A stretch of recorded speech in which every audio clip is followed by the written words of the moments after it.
Hi, I'm back again. My latest compatibility chart by request is full of surprises and shocking details, this time between John F. Kennedy Jr. and his wife, Carolyn Bessette.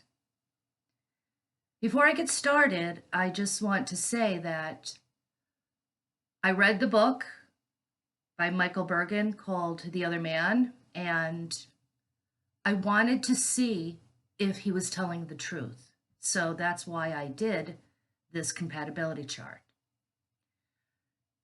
That's the great thing about Synastry charts. They're also lie detectors.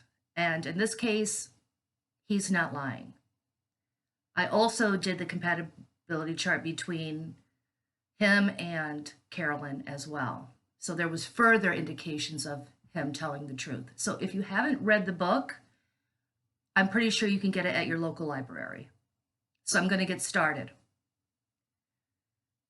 Now, John F. Kennedy Jr.'s sun conjuncts her south node, 0 degrees, and that has to do with a past life connection. His sun, a very important luminary, and it's at 0 degrees.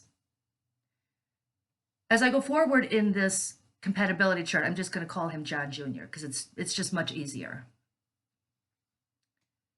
Now, his Valentine conjuncts her ascendant, 3 degrees. That's a really nice placement.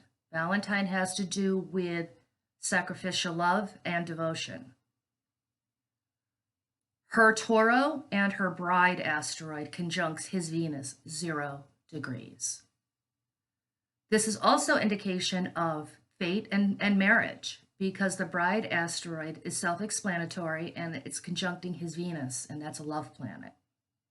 Her Taureau, that asteroid has to do with aggressive and a bully-like behavior. So she was aggressive towards him, and she could be a bully.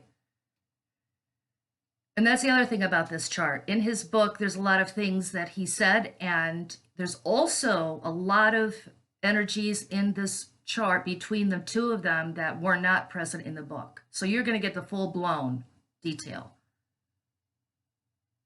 Now, her Fink, Venus, Mars, and Valentine conjuncts his vertex and his Pholus, 2 degrees.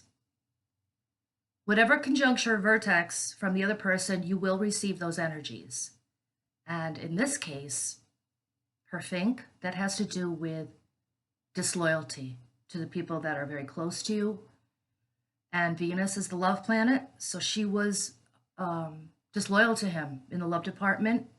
And Mars also has to do with aggression and ties into the Taureau asteroid. And her Valentine, sacrificial love and devotion. However, the Valentine asteroid here is negated because of the Fink asteroid. When you have a commingling or a commingling of asteroids that are clumped together, the energies, you have to determine which ones are stronger and which ones can fade into the background. And you also have to look at the rest of the compatibility chart to make that determination. So his Pholus is also conjuncting her asteroids, Fink and Valentine. So again, she was disloyal to him in the love department. And there are further indications of that as well in this compatibility chart. I don't know why the print media and videos of them through media portray this relationship as a perfect love affair and a true love story, because it really isn't. If I sugarcoated everything and agreed with the media, then I would be wasting everyone's time, including my own and clients' money, because I can't sugarcoat or make things up to please what people want to hear, because it's not the case in this compatibility chart. Her Pholus conjuncts his Ishtar, 3 degrees. Pholus is like a mini Jupiter. It magnifies whatever it touches, and it explodes the energy of the asteroid or planet that it makes a conjunction to. And in this case, Ishtar, that has to do with huge blow-ups, and arguments. His groom conjuncts her sun, Magian, Zeus, and blow. Groom, self-explanatory, it's conjuncting her sun. Very important luminary, another indication of marriage. It's also conjuncting her Magian and Zeus and blow. So in this case, her sun, which represents her, Magian has to do with, it's like a magician and has a magical effects and a fogginess that makes the person, it's like waving a magic wand and you become, have a presence that people are just enraptured by. So that explains why people get wrapped up in how wonderful she is. But there's so many other indications of this, of things that are hidden behind the scenes with her.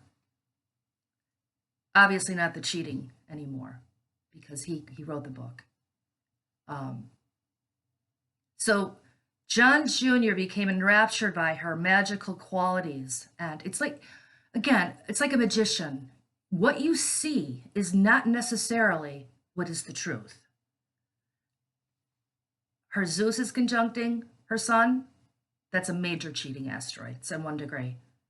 And blow, that also conjuncts her sun. Blow has to do with failures and mistakes, and it can also mean dalliances with drugs. I know that also there were reports from other people indicating this, and there was just so much backlash about it, but it's written right here in the chart. Her karma conjuncts his descendant 2 degrees. Karma, self-explanatory, and the descendant is a very important angle in a chart, compatibility chart. Now, her Shriklo Juno conjuncts his moon and his Chiron 2 degrees. Moon, very important luminary in a compatibility chart, like I've said before, and Juno has to do with marriage. So that's what she brought to him.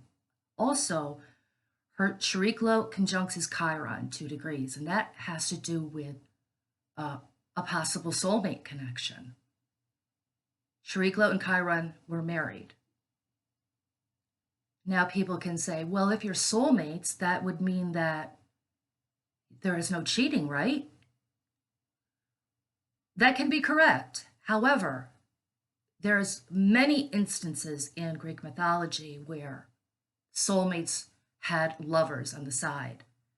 But in her case, it's different because there are things also in her natal chart that indicate her not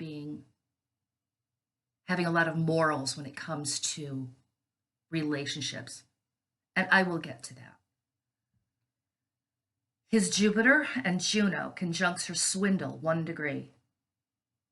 Jupiter, largest planet in the solar system, and it magnifies whatever it touches. And it's conjuncting her swindle. And swindle has to do with fraudulent behavior and also cheating. Juno conjuncting her swindle. So this happened, it didn't happen only when they were married. It did happen before. But the Jupiter and Juno conjunction on John Jr.'s chart indicates that there will be a marriage between these two.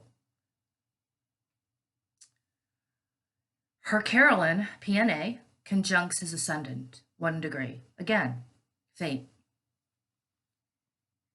His Pluto, North Node, Eros, conjuncts her vertex 1 degree and her Tristan asteroid in the 7th house, and that has to do with committed relationships.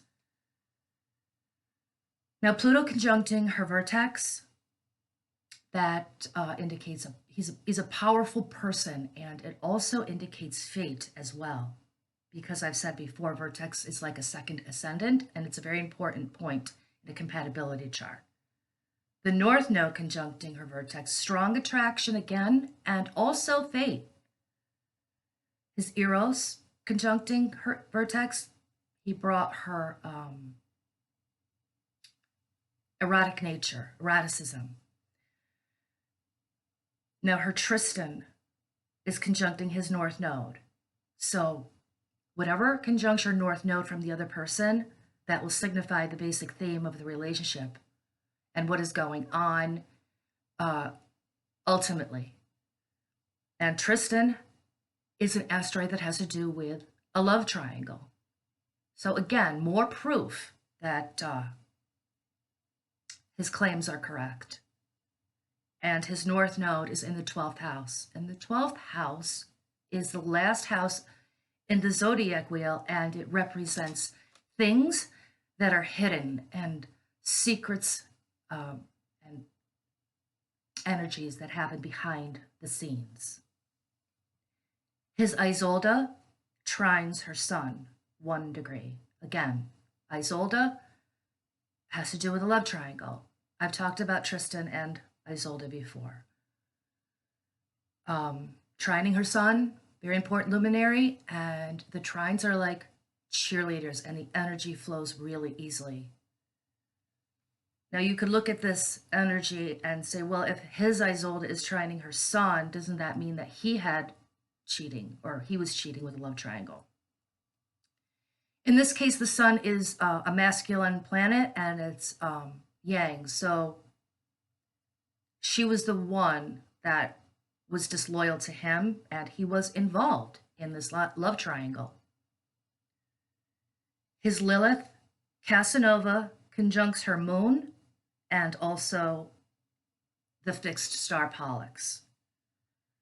This is very telling as well, because we have Pollux in there, and Pollux has to do with cruelty, brutality, and tyrannical behavior. So his Lilith conjuncting her moon, he brought her his raw sexuality, and Casanova, well, he was very charismatic, and he was like a ladies' man and very attractive. So that's where this comes into play. But in her natal chart, her moon is conjuncting her Pollux, and this has to do with someone who is can be cruel, mean, and a brutal. So this to me would tie into the Toro asteroid that I explained before, and also the huge arguments that happened between the two of them. And there's also indications of that in the planetary department as well.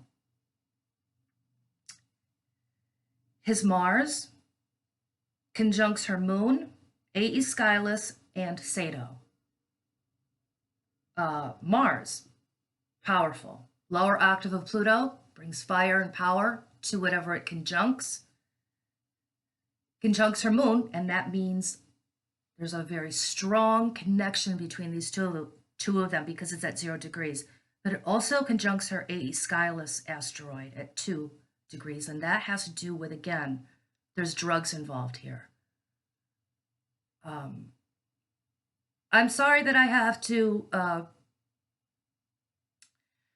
prick your balloon about this so-called perfect love affair, but I'm just the messenger. And, you know, the book pretty much blew up her spot as well. But there are other reports of her being closet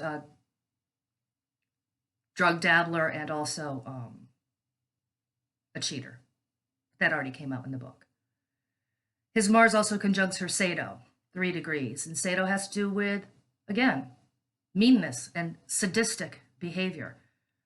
After I read this book, I really came to the conclusion about her being a narcissist. And she also, according to him, had more than one affair.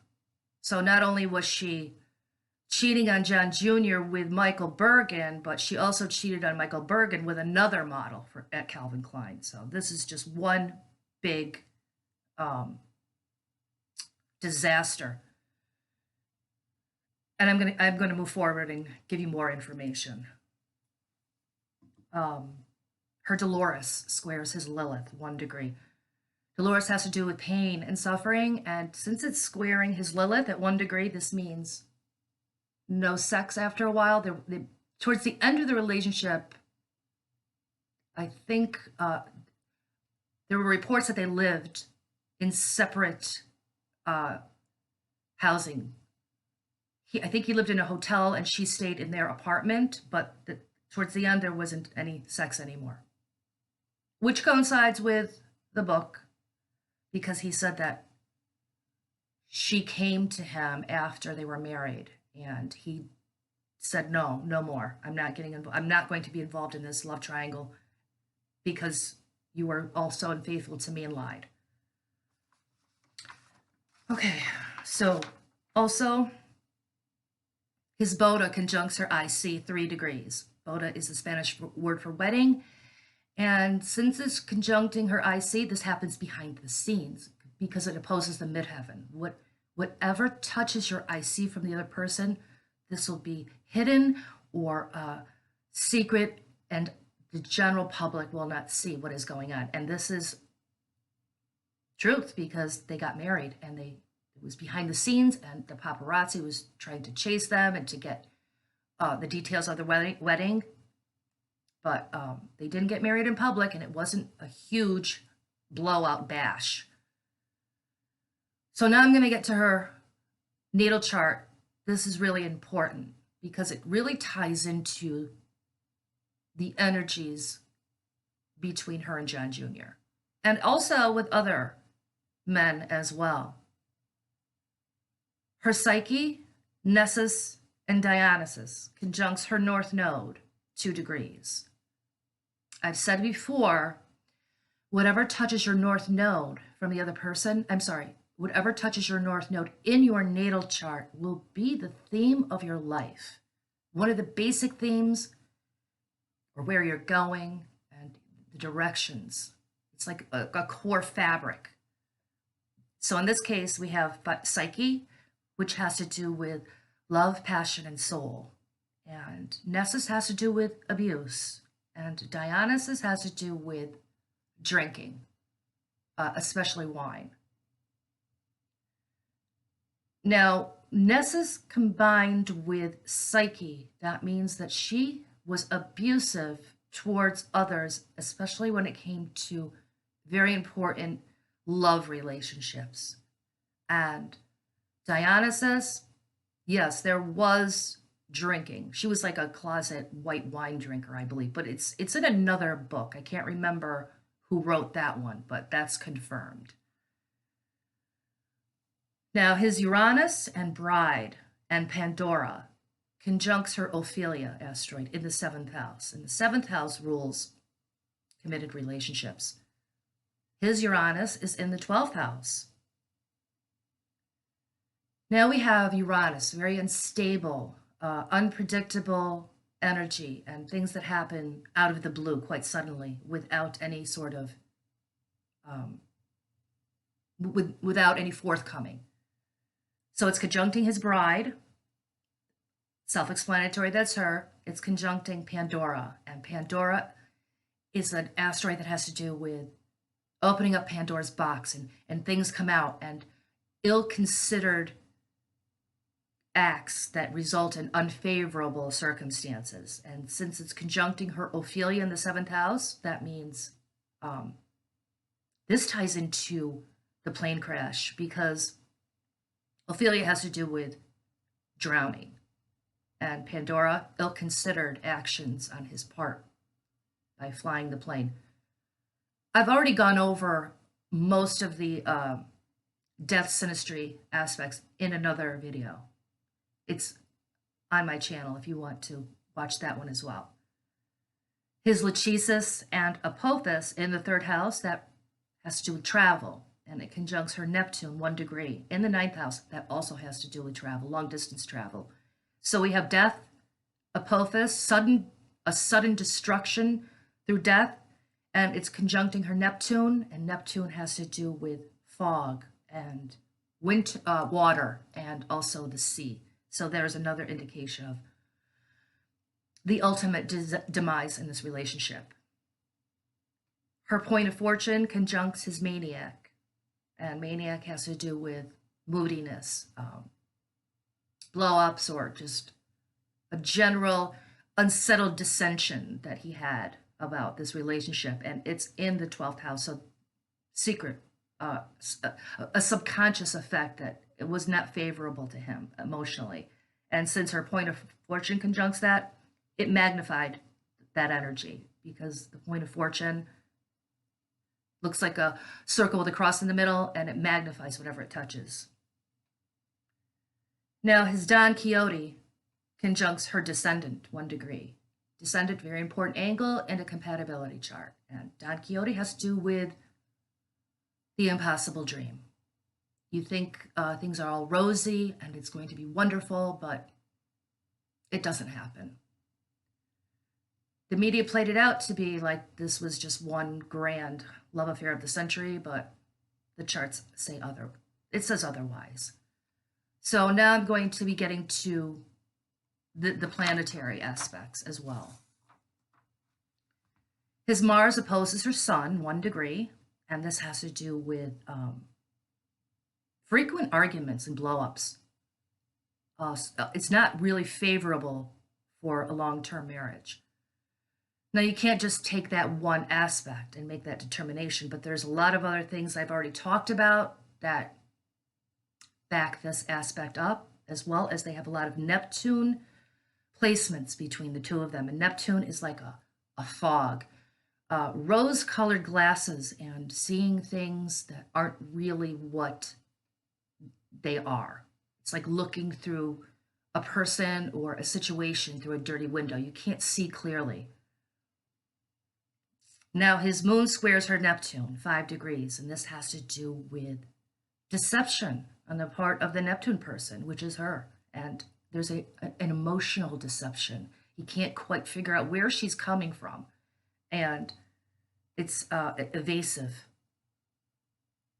His Neptune also squares her ascendant, 0 degrees, and squares her Venus at 4 degrees. This is, again, deception. Whenever I see Neptune squaring Venus in a compatibility chart, it's a red flag to me. I've seen it play out multiple times, and I've talked about Neptune squaring Venus before. This is deception guaranteed, without fail. What kind of deception?